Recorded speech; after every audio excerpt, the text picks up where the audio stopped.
Ivy Hayes stood outside the grand doors of Thorne Manor, taking a slow, deliberate breath before stepping inside. She was a librarian by profession, someone whose life revolved around quiet spaces, books, and the steady rhythm of reading rooms. She had never imagined that she would find herself here, surrounded by wealthy, entitled heirs who judged every detail of her presence. Her outfit was modest, a gray linen dress, a pale navy cardigan, and simple flats. Nothing about her attire suggested wealth or status, nothing that could earn admiration or envy. But in a room of polished, confident heirs, simplicity became a weapon they wielded against her. From the moment she stepped into the hall, it was clear that they saw her as an intruder. Preston Thorne, Logan's second cousin, spotted her immediately. He leaned casually against a table, the glint of his gold tie catching the light. "Is that the librarian?" he asked, loud enough for those around him to hear, his tone half amusement, half disdain. A ripple of laughter followed. Ivy heard it but didn't react. She continued forward, her steps measured, placing herself in a quiet corner near the tall windows overlooking the misty hills. Marissa, Preston's sister, in a red dress that drew attention with every movement, scoffed as she passed.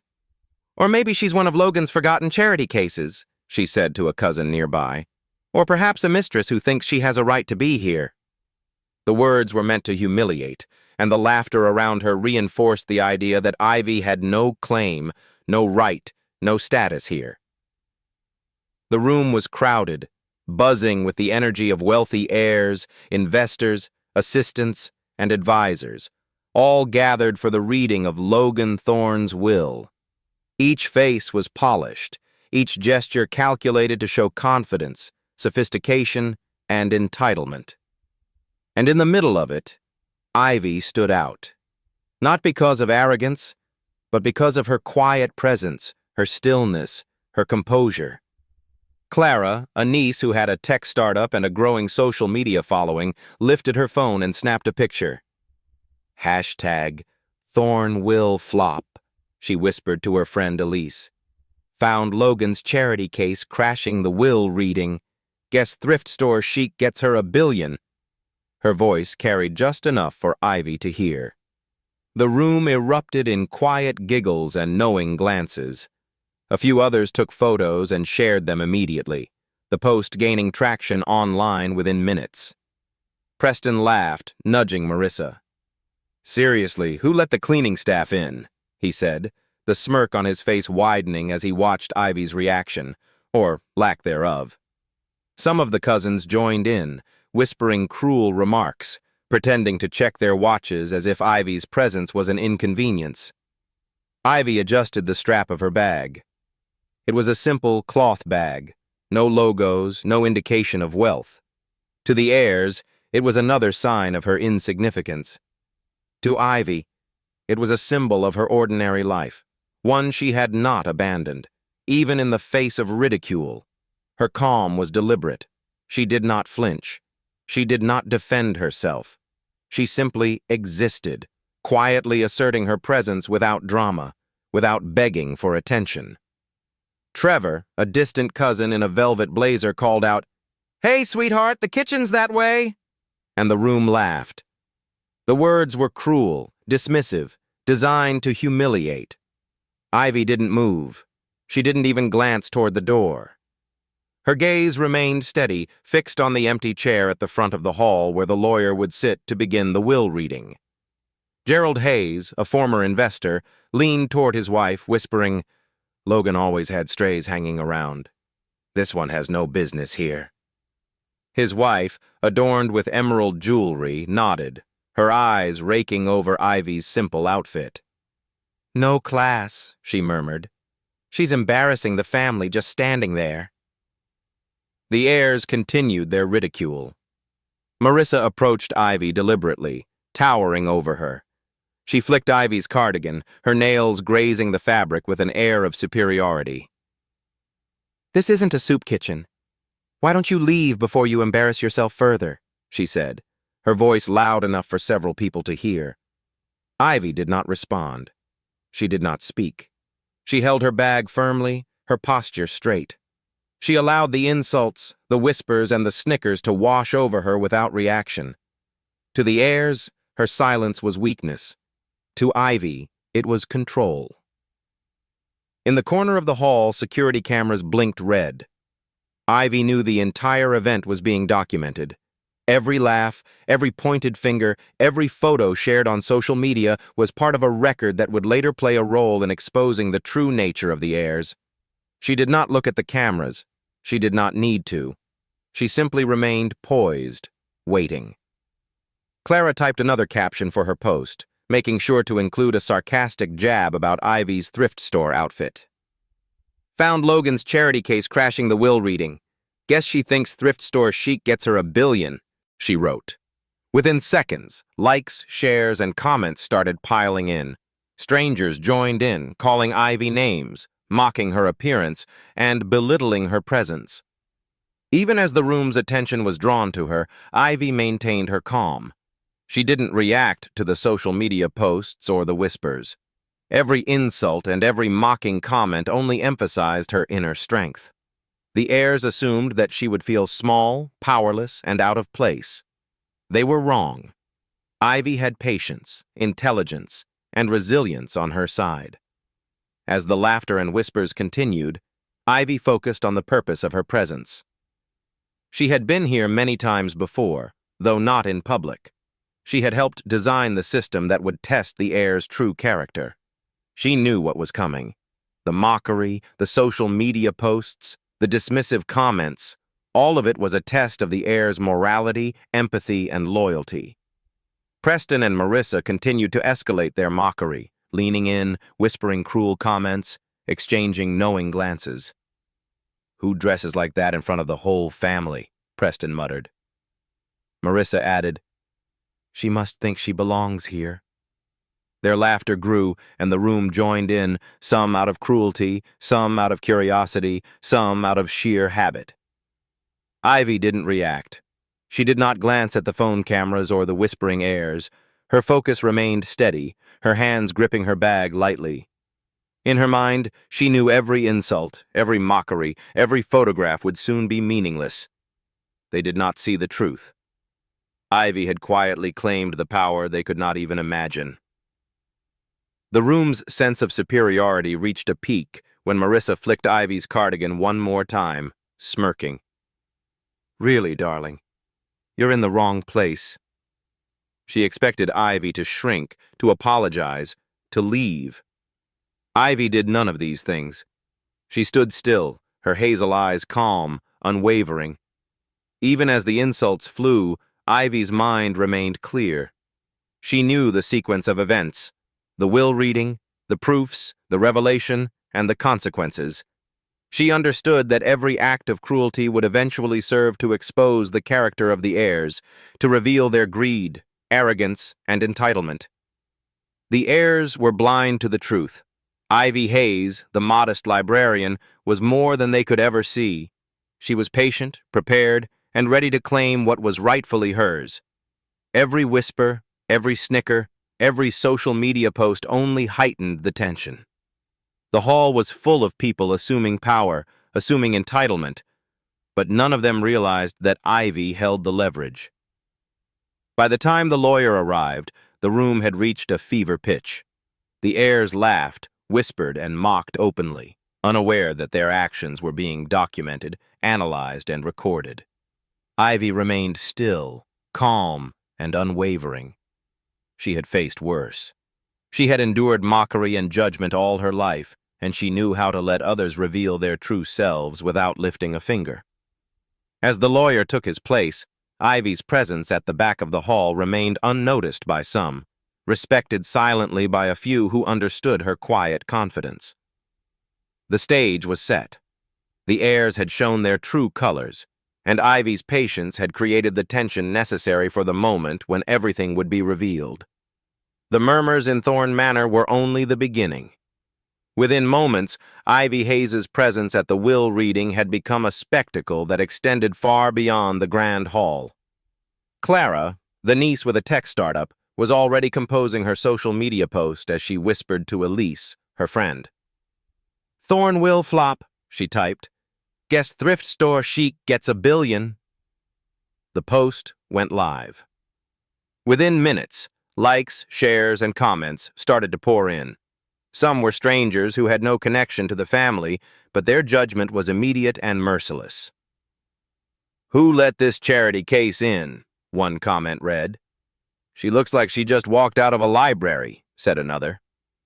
The post quickly gained traction, and soon hundreds were observing the unfolding scene in real time. Ivy's hazel eyes scanned the crowd, catching glimpses of the phones raised toward her, the discreet smiles, the whispered insults. Her expression didn't change. Every post, every comment, every snicker was visible to her, yet it did not sway her composure. She had expected this. Clara snapped another photo, laughing under her breath. "This is gold," she whispered. Elise nodded, filming short clips for Instagram and TikTok. "Everyone needs to see this," she said. The audience in the hall was complicit, feeding the growing frenzy. Even those who were only partially familiar with Ivy's story assumed she was an outsider, a nobody who dared to enter the world of the powerful. Preston leaned against the table, smirking at Ivy. "This is pathetic," he said to a cousin nearby. "She's trying so hard to look like she belongs, but it's failing miserably." He gestured at her bag, as if it alone symbolized everything wrong with her audacity. The words were cruel, designed to strip her of dignity in the eyes of everyone, both in the hall and on the internet. Marissa moved closer to Ivy, her heels clicking sharply. "Really, darling," she said, flicking Ivy's cardigan again. "You don't belong here. Go home before it gets worse."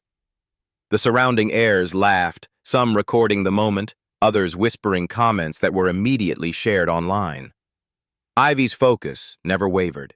She remained standing, her bag in front of her, her posture steady.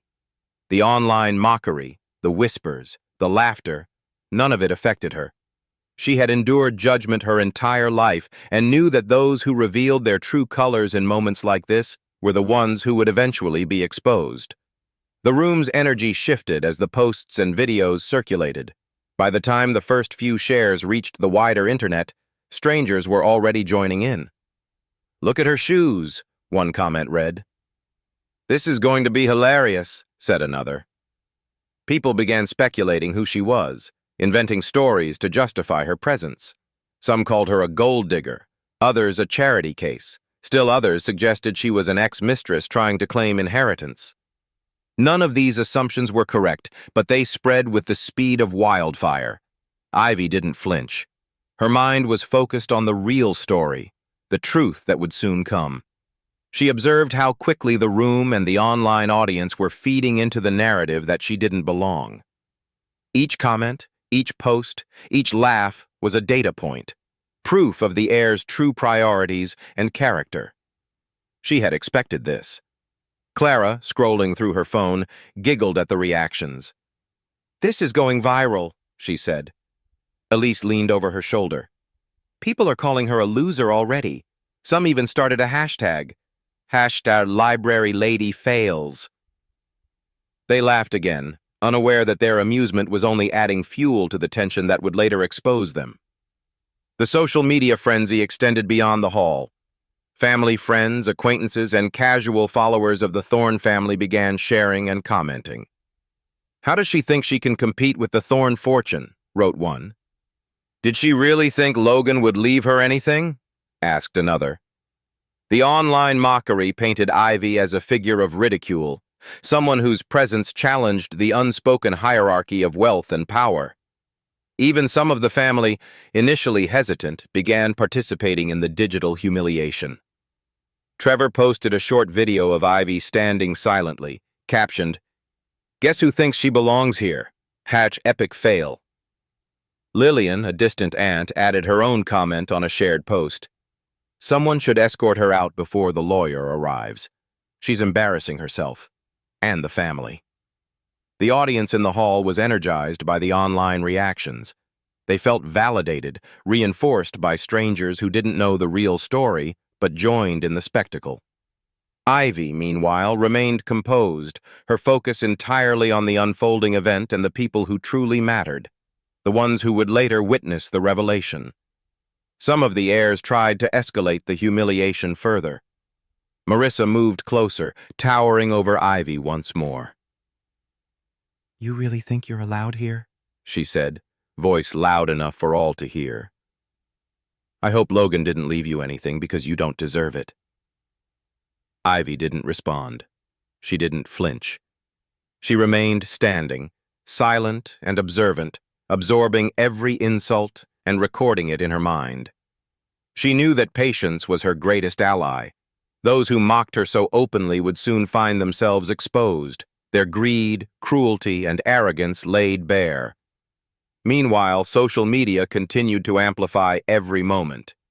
The hashtags grew, and posts were shared across multiple platforms. Influencers who had no connection to the Thorne family began commenting, adding their own judgments and assumptions. "Who is this woman?" one influencer asked. "She looks like she has no idea where she is. Hashtag awkward moment." The heirs noticed the online attention but misinterpreted it as validation. Clara checked her phone constantly, making sure the post reached as many people as possible. "Look at all these comments," she said, excitement tinged with arrogance. "Everyone is talking about her. People are already hating her." Elise, filming the scene for TikTok, added, "This is perfect content. Everyone will see how ridiculous she looks. Thrift store chic and trying to claim $1 billion. I can't wait for the engagement numbers." Even as Ivy stood silently, the online world continued to construct a narrative about her. People speculated about her background, her motives, her relationship with Logan, all of it wildly inaccurate. But Ivy knew the truth, and she also knew that the real revelation was coming. The tension in the hall grew as the social media storm intensified. Guests checked their phones, refreshing feeds, laughing at posts, sharing stories, and adding captions of their own. The energy shifted from quiet whispers to collective anticipation, a mix of cruelty and curiosity that heightened the drama. Despite the growing chaos, Ivy remained unmoved. She understood that the online mockery was temporary, fleeting, and ultimately meaningless in the face of the truth. Every insult, every hashtag, every mocking comment was a reflection of the other's character, not her own. By the time the lawyer entered the room, Ivy had become the center of attention, both in the hall and online. The heirs believed they had successfully humiliated her, that their social media posts had confirmed her irrelevance. They were wrong. Ivy's patience, quiet confidence, and inner strength had set the stage for the revelation that would follow. The social media shaming, the ridicule, the laughter, all of it would become part of the proof that the heirs were greedy, cruel, and undeserving. As the lawyer took his place, Ivy remained calm, her focus unbroken. The posts continued to circulate online, the world watching, commenting, and judging. But Ivy knew that the true story had not yet begun. The moment of revelation, the moment that would turn humiliation into vindication, was approaching. In that moment, Ivy Hayes stood quietly, the target of mockery, scorn, and social media shaming. But beneath her composure lay patience, planning, and the knowledge that the heir's behavior would soon bring consequences far greater than any online ridicule. The heirs didn't realize it yet, but the online mockery had only revealed their own arrogance, entitlement, and cruelty.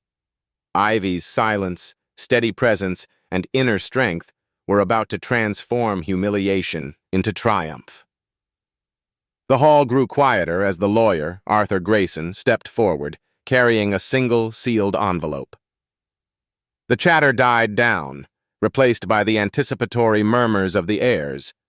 Some straightened their posture, others adjusted their expensive accessories, all eager to see who would inherit Logan Thorne's vast fortune.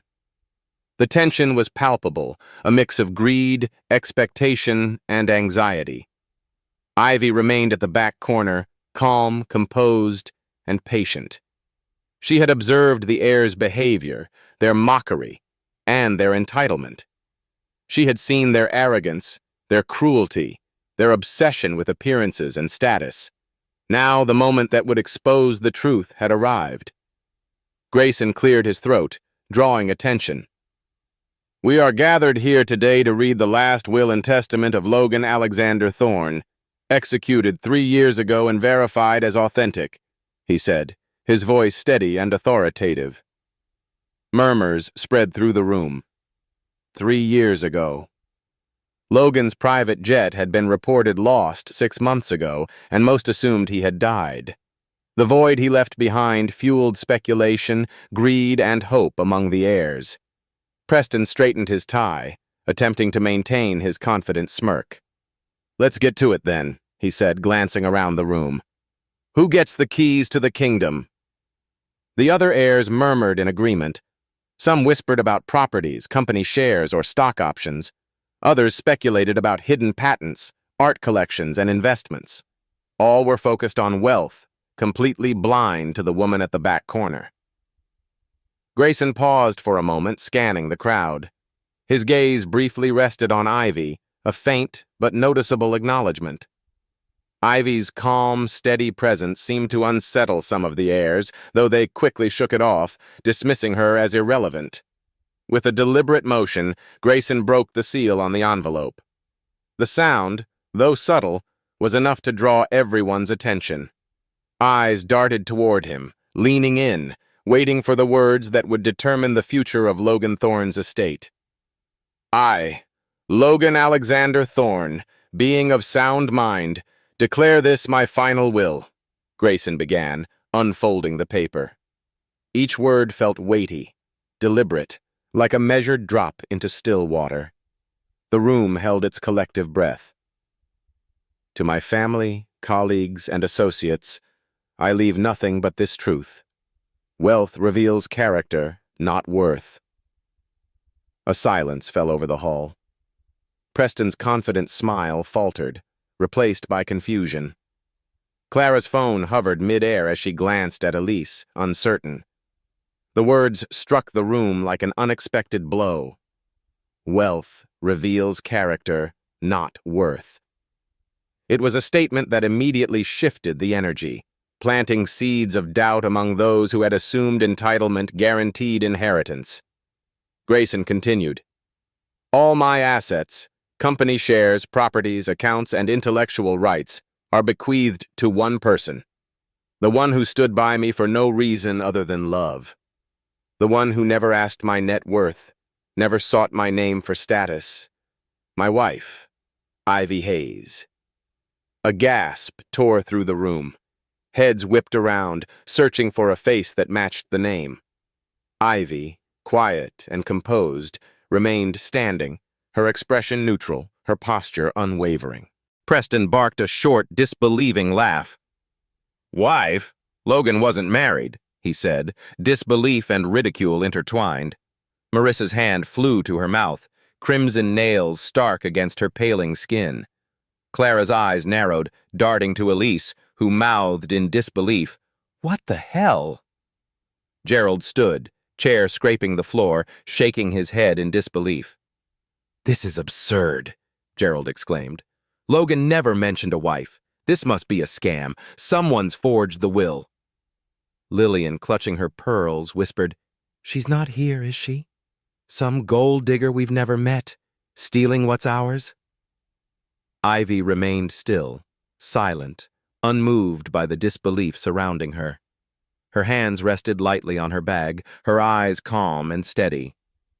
To the heirs, her silence was a mystery, almost an invitation to continue their assumptions. But to Ivy, it was control. She was allowing the room to unravel themselves, their reactions revealing more about their character than any declaration could. Grayson raised a hand, commanding attention. "The will is legal, signed, notarized, and fully supported by documentation.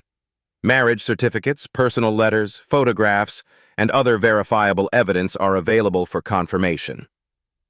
He pulled out a folder and opened it. Inside was a photograph of Logan and Ivy, taken outside a courthouse 7 years ago. Logan wore a simple suit. Ivy wore a modest white dress. They were smiling, arms around each other, completely ordinary yet undeniably connected. The date on the back confirmed the authenticity. The room erupted in astonishment. Preston slammed his fist on the table. "This is insanity! Who is she?" he shouted. Clara stood, phone forgotten, her previous mockery frozen into disbelief. Trevor sneered. "Probably some con artist hiding in plain sight." Marissa, furious, shouted, "If she's real, why is she not here? Too ashamed to show her face?"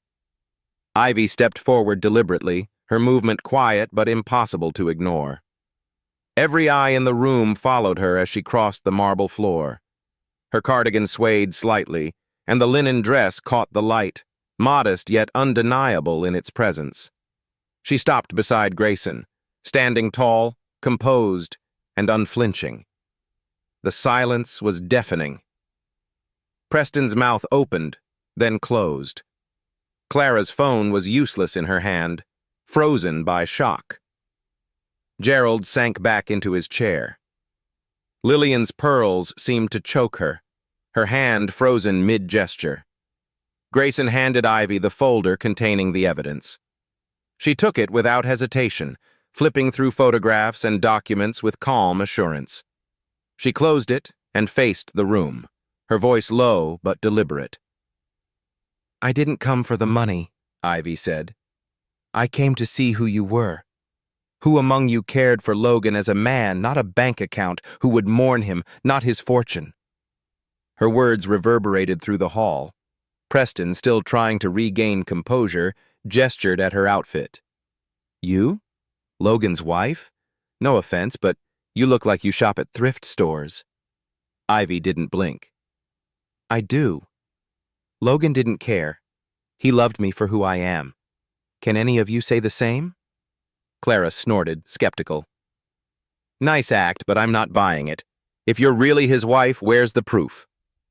Grayson then presented the documents in full. The marriage license dated 7 years ago, signed by Ivy, Logan, and 2 witnesses. Personal letters from Logan to Ivy, verified by forensic analysis. Joint bank account records, and a USB containing wedding footage. The grainy footage played, showing Logan and Ivy laughing, arms around each other, outside a courthouse. Their happiness, ordinary yet real, left no room for doubt. The heir's disbelief collapsed into stunned silence. Marissa screamed in rage. "You planned this, didn't you? Tricking us into looking like fools?" Ivy's response was calm, almost clinical. "You're right about one thing. This was planned. Not to trick you, but to test you. To see if any of you cared to ask who I was before mocking me.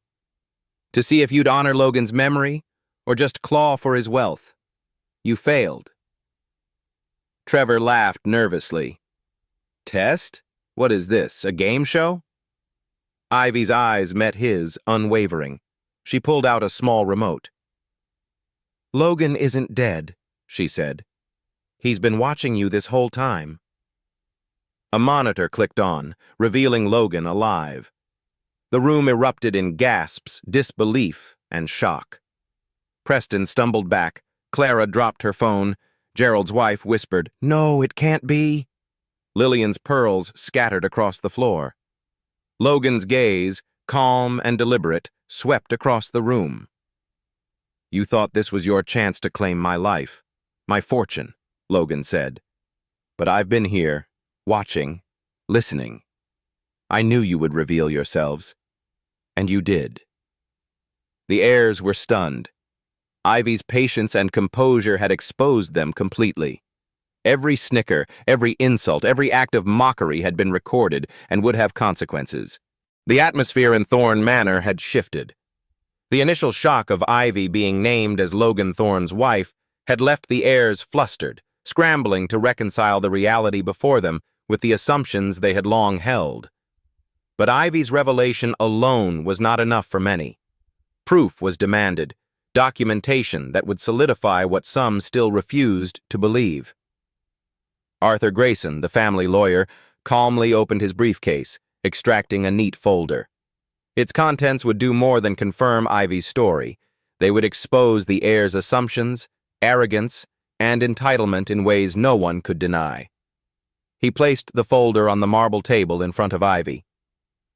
This folder contains the full documentation of Logan Alexander Thorne's marriage to Ivy Hayes, verified by multiple independent witnesses and legally recognized. The contents include the marriage certificate, signed and notarized 7 years ago, photographs, personal correspondence, and a USB containing video footage of the wedding ceremony. The heirs leaned in instinctively, their faces contorted with disbelief, curiosity, and a trace of panic. Preston's smug confidence wavered, while Marissa's crimson lips parted as if to speak, though no words came out at first. Clara fumbled with her phone, trying to capture the moment for social media, yet frozen, unsure how to post when even her preconceptions had been shattered. Ivy, standing beside Grayson, reached for the folder with deliberate calm. Her hands, steady and assured, opened it, revealing a crisp, signed marriage certificate. It was simple, unassuming, but undeniable. The document bore official seals, signatures, and the precise date of their marriage, 7 years prior. The air in the room seemed to thicken with tension as the heir's eyes flickered between Ivy and the paper. Grayson spoke again, emphasizing the significance. This is the legal document establishing the marriage. All aspects have been verified. Logan Alexander Thorne and Ivy Hayes were legally wed, recognized by the courts and witnesses. Preston, struggling to maintain his dignity, scoffed. That's just paper. Anyone could claim that. Where's the proof that she's actually been part of his life? Ivy lifted her gaze, meeting Preston's eyes with calm defiance. You've seen nothing of our lives because you never cared. But the proof isn't just the paper. It's the life we shared, the time we spent together, the trust between us. Her voice, quiet yet resonant, carried an authority that made the words linger. Clara, still clutching her phone, muttered, "A photo isn't enough. Anyone can fake a picture." Her words betrayed her desperation to maintain a grip on the narrative she had constructed. Grayson responded by extracting a stack of photographs from the folder. They were candid images, not posed or staged. Logan and Ivy at the courthouse, laughing together. Moments from personal trips, casual snapshots from their home. Each picture told a story of normalcy, love, and shared life, a stark contrast to the calculated, transactional world the heirs inhabited. The photographs, Grayson explained, are corroborated by metadata, timestamps, and independent verification. No alterations, no fabrications. The room was quiet now, the air heavy with disbelief. The heirs stared at the images, some in denial, others trying to rationalize, but each one slowly realized that the reality they had dismissed was, in fact, true. Ivy was not a charity case, not a pretender, not a nobody. She was the legal wife and, by extension, the rightful heir to Logan Thorne's fortune. Grayson then moved to the final piece of evidence, the USB drive containing the wedding video. The heirs' murmurs grew louder, their excitement and fear mingling. They did not fully comprehend the weight of what they were about to witness. Ivy placed the USB into a laptop connected to a large monitor. The screen flickered to life, displaying the courthouse steps on the day of their wedding. Logan stood in a simple suit, Ivy in a white dress, their faces radiant with genuine happiness. Witnesses, friends, a nurse, a librarian, stood nearby, clapping and smiling. The date on the footage aligned perfectly with the certificate. The video played in silence, the hall absorbing every detail. There were no dramatic camera angles or cinematic exaggerations, just the raw authenticity of a real wedding, witnessed by those who had been present. Ivy and Logan's laughter, their shared glances, the way they moved in sync with one another, it was undeniable. Preston's jaw tightened. This can't be real, he muttered, though his voice lacked conviction. Marissa's hand trembled as she clutched at her crimson dress, a futile attempt to regain composure. Clara's phone slipped slightly in her hand, the video too compelling to ignore, yet the sting of social media humiliation mixed with disbelief, creating an emotional whirlwind. Grayson paused, allowing the room to absorb the footage. Then he added, "In addition to the video, we have corroborating documentation, personal letters between Logan and Ivy, joint bank account records, and witness statements. Every aspect of their marriage has been verified, and all verification is legally binding." Ivy turned slightly, her eyes scanning the room. The expressions she encountered ranged from shock to anger, disbelief to grudging acknowledgement. "You judged me before knowing me. You assumed because of appearances that I didn't belong, that I had no claim, no connection. You were wrong." The heirs for the first time felt a collective shift in the atmosphere. The arrogance that had filled the room with mockery and disdain was being replaced with uncertainty, the kind that came when the foundation of their assumptions crumbled. Every sneer, every joke, every shared photo on social media now reflected poorly on them, exposing greed and judgment. Clara's phone, which had earlier been her weapon, now felt heavy in her hands. She glanced at Elise, whose expression mirrored her own mix of panic and embarrassment. Social media had amplified Ivy's humiliation, but the truth, verified and undeniable, now undermined the entire narrative. Preston attempted a last-ditch effort. "Even if this is true, it doesn't mean she's entitled to everything. There must be other heirs." Grayson's gaze was steady. Logan Alexander Thorne specified clearly in his will. Ivy Hayes is the sole heir to his estate. All assets, intellectual property, and holdings are legally bequeathed to her. No exceptions. The weight of the statement hit the room. Ivy was not only the legal wife, but the sole inheritor. The hall, once buzzing with entitlement and anticipation, was now heavy with stunned silence. Ivy spoke again, her voice measured, calm, and unwavering. "You mocked me, dismissed me, and assumed I was nothing. You shared your judgment online, spreading ridicule and false narratives. You revealed who you truly are. And now you see the truth." The proof, the marriage certificate, photographs, letters, and video did more than validate her claim. It exposed the heir's flaws and arrogance in a tangible, undeniable way. Every argument they had previously relied on dissolved under the weight of evidence. The emotional impact was profound. The room had witnessed the validation of Ivy's identity, the confirmation of her rightful place in Logan Thorne's life and legacy. Shock, disbelief, and guilt mingled, creating a complex emotional tapestry among the heirs. Ivy's dignity, intact and unshaken throughout the ordeal, now became a silent assertion of her strength. The proof presented by Grayson not only confirmed her claims, but highlighted the contrast between Ivy's integrity and the heir's greed, entitlement, and cruelty. Even those outside the hall who would later witness the footage would feel the same impact. The narrative had shifted from humiliation to revelation, from mockery to vindication, and from skepticism to undeniable truth. In that moment, Ivy Hayes was no longer merely the target of ridicule. She had become the embodiment of patience, integrity, and quiet strength. The proof presented, the marriage certificate, photographs, letters, and wedding video, solidified not just her legal claim, but her moral and emotional victory. The room was tense, the air thick with disbelief. Ivy's revelation and the accompanying evidence, the marriage certificate, photographs, letters, and wedding video, had left the heirs stunned, their carefully constructed assumptions crumbling. Yet the most shocking moment was still to come.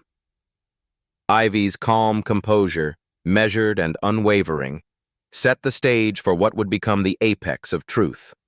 Logan Thorne was alive. Ivy reached into her modest cloth bag, her fingers brushing against a small remote. The heirs, still digesting the evidence, barely noticed. Her movements were subtle, deliberate, like a quiet storm about to break. Preston, still reeling from the shock of her identity, adjusted his gold tie nervously. Marissa's crimson lips were pressed together, and Clara's phone hovered, her hand frozen mid-air, unsure if she should continue recording or simply watch in disbelief. Ivy pressed the button. A monitor flickered to life at the front of the hall. The bright screen illuminated the space, casting reflections across marble floors, polished shoes, and stunned faces. The live feed revealed Logan Thorne seated in a dimly lit study, calm, composed, and very much alive. The timestamp in the corner confirmed the live broadcast, April 15th, 2025, 10:32 a.m., mere moments after Ivy had pressed the remote. The room erupted. Gasps, shouts, and stammered exclamations filled the grand hall. Preston stumbled back, clutching his tie as if it could anchor him against the revelation. Marissa dropped her hands to her sides, crimson dress swishing in disbelief. Clara's phone slipped from her grip and clattered to the marble floor, its screen cracking under the weight. Of reality, Gerald's wife whispered in disbelief, "No, it can't be." Lillian's pearls spilled to the floor, bouncing and scattering in a symbolic reflection of the heir's crumbling confidence. Logan's voice, low, resonant, and commanding, filled the hall through the monitor's speakers. "You thought I was gone. You thought this was your chance to carve up my life and fortune while I was out of sight. But I've been here, watching, listening, every word, every sneer, every lie." He paused, his piercing blue eyes scanning the camera, as though seeing directly into the hall, into the hearts of those who had mocked Ivy, into the core of their greed. "She warned me you would reveal your true colors. She was right, and now you have." Preston's face turned pale. This isn't possible," he muttered, shaking his head as if denying reality could somehow undo the broadcast. Marissa, hands trembling, whispered, Why is he alive?" Clara, scrambling to regain some semblance of control, tried to speak. It's a hoax," she stammered, but her voice faltered as she realized the live nature of the broadcast. Logan's calm, unyielding presence erased any hope of disbelief. Ivy, standing at the front, did not flinch. Her posture was unwavering, her calm demeanor an anchor amid the chaos. Every sneer, every insult hurled at her, every attempt to diminish her presence had been recorded, noted, and preserved for accountability.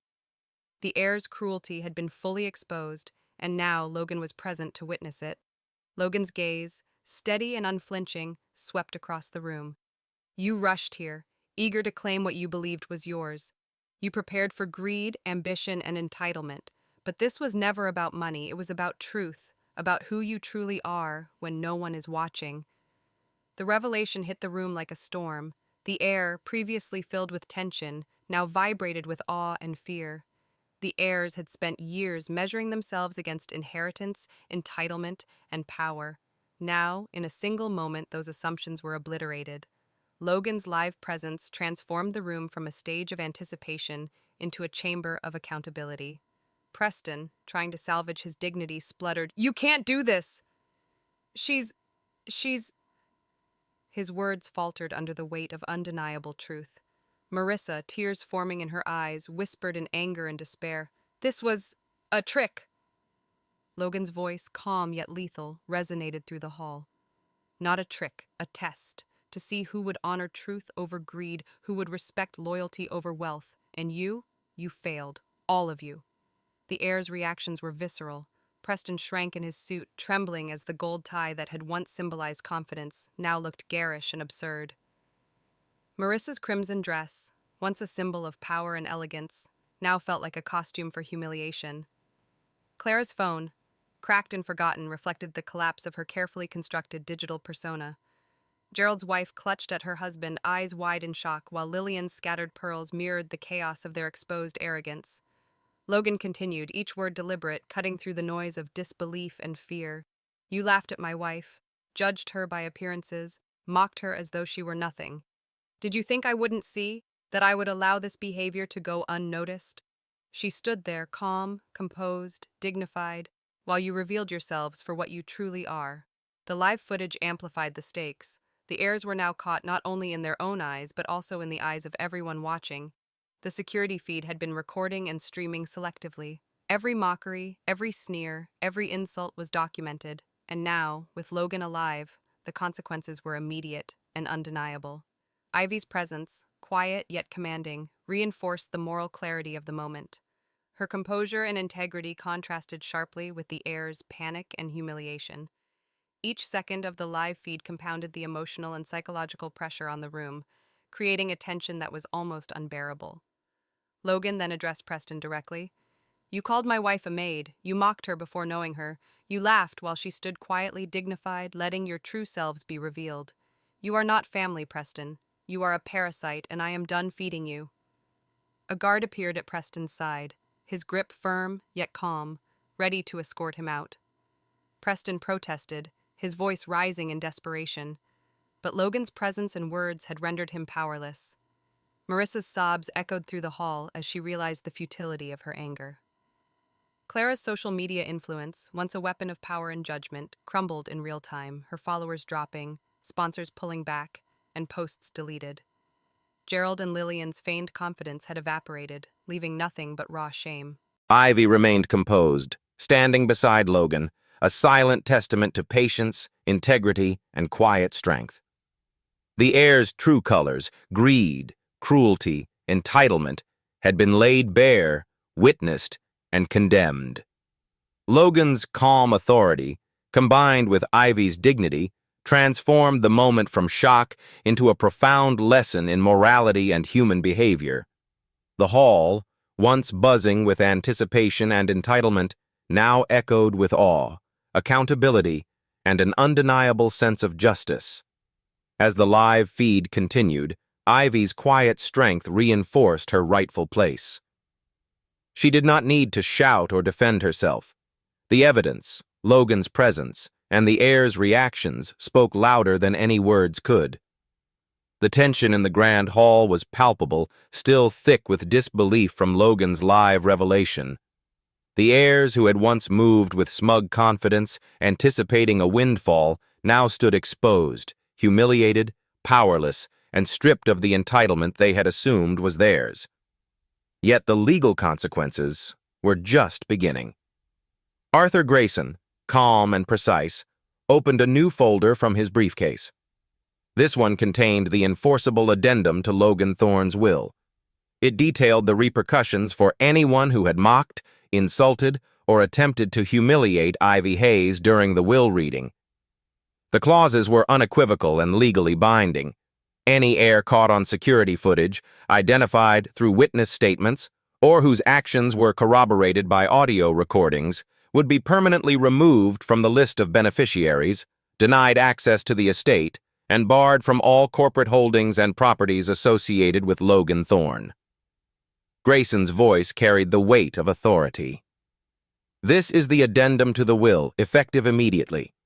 All heirs present who engaged in disrespect, mockery, or actions designed to undermine Ivy Hayes are hereby cut off from inheritance, both financial and legal. You will have no claim to Logan Thorne's estate, no shares in his companies, no access to his properties. This is irrevocable and enforceable by law. The heirs froze, absorbing the gravity of his words. Preston, still pale from Logan's live appearance, tried to protest. "You can't do this! I'm family!" Grayson's gaze was unwavering. Family does not grant immunity from accountability. You called the legal wife of Logan Thorne a maid. You mocked, ridiculed, and shared defamatory content online. Your entitlement does not supersede the terms of this will. Marissa trembled, crimson dress rustling as she stumbled back. This is insane. We were just... It was a joke. Ivy's voice, calm yet cutting, entered the room. It wasn't a joke. You humiliated me publicly, assuming my life and my worth were defined by appearances. You shared photos online, mocked me, and assumed I had no connection to Logan. Every action you took is documented and enforceable. Justice is not personal. It is necessary. Clara's phone vibrated violently in her hand, the screen lighting up with alerts.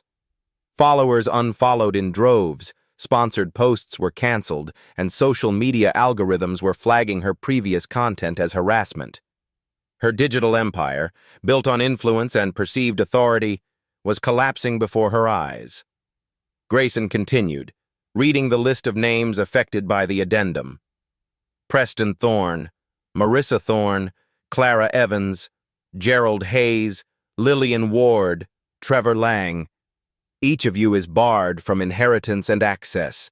The legal documents have been filed, and your claims are permanently nullified. The emotional weight of the pronouncement hit the room like a tidal wave. Preston's protests dissolved into silence, his gold tie now a garish symbol of hubris and failure.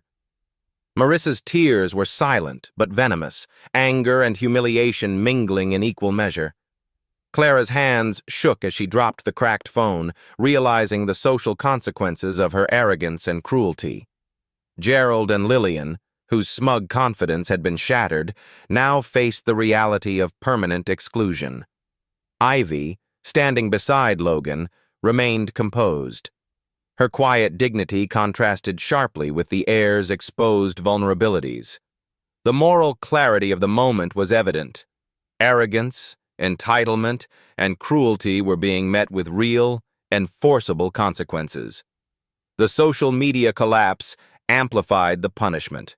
Followers who had once celebrated Clara's judgment and mockery now turned against her, calling out her cruelty, sharing evidence of the live will reading, and documenting her downfall.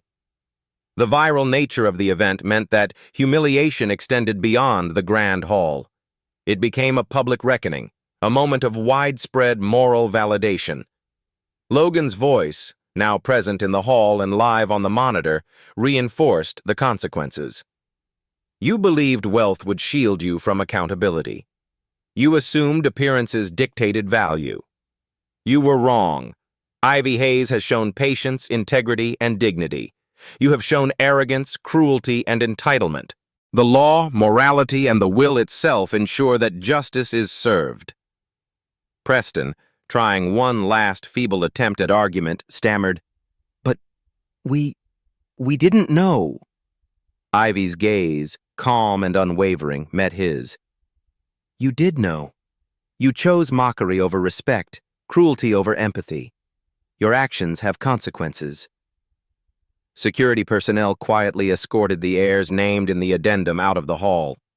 Preston resisted briefly, but Logan's presence and Ivy's calm authority rendered resistance futile. Marissa followed, sobs muffled but audible, while Clara's social media collapse continued in real time. Gerald and Lillian, their arrogance replaced with stunned resignation, were guided toward the doors, faces pale and defeated. The remaining crowd of relatives, witnesses, and friends watched in awe. Some had remained silent, refusing to participate in mockery. Others had arrived late and missed the initial humiliation, but now witnessed justice unfolding.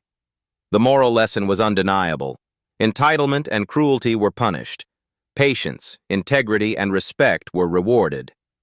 Ivy's hands, resting lightly on the folder containing the verified documents, symbolized more than legal ownership.